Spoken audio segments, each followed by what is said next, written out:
আজ 25শে বৈশাখ রবীন্দ্রনাথের জন্মদিন।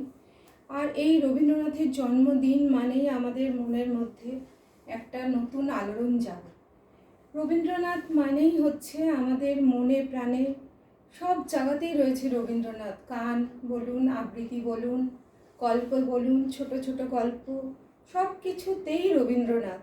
আমরা ছোট থেকে যে বড় হই বলতে গেলে রবীন্দ্রনাথের হাত ধরি। আর যতই বড় হয়ে যাই না কেন, রবীন্দ্রনাথকে কিন্তু আমরা কখনোই ভুলতে পারি না। এবং আমাদের যদি খুব কষ্টও হয়, একটা রবীন্দ্রনাথের গানই কিন্তু আমাদের ওই কষ্টটাকে ভুলিয়ে দেয়।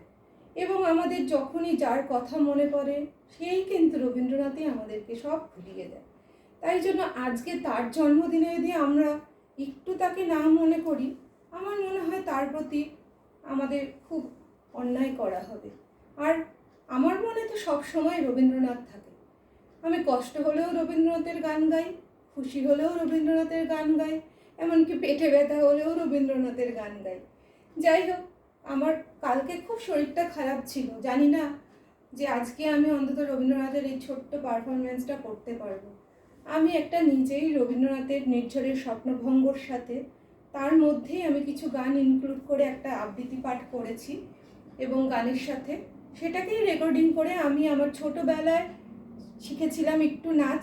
এখন তো আর সেই নাচ টাচ কিছুই করতে পারি না, কিন্তু তাও ওই হাত পা নাড়িয়ে একটু নাচ করে, গান করে, আবৃত্তি করে একা একাই রবীন্দ্র জয়ন্তী উদযাপন করি।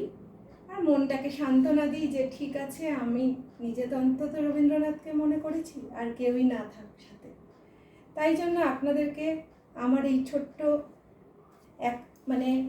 একাত্ম অনুষ্ঠানটা, একাই অনুষ্ঠানটা যে করছি, সেটা আপনারা একটু দেখবেন। ভালো লাগুক খারাপ লাগুক সেটা জানাবেন। আর ভুল হয়তো হবেই, সেখানে দোষ ত্রুটি অবশ্যই মার্জনা করবেন।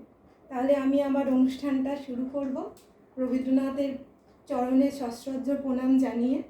তো আপনারা আমার সাথে থাকুন আর অনুষ্ঠানটা একটু দেখুন 8 মিনিটের জন্য, ঠিক আছে?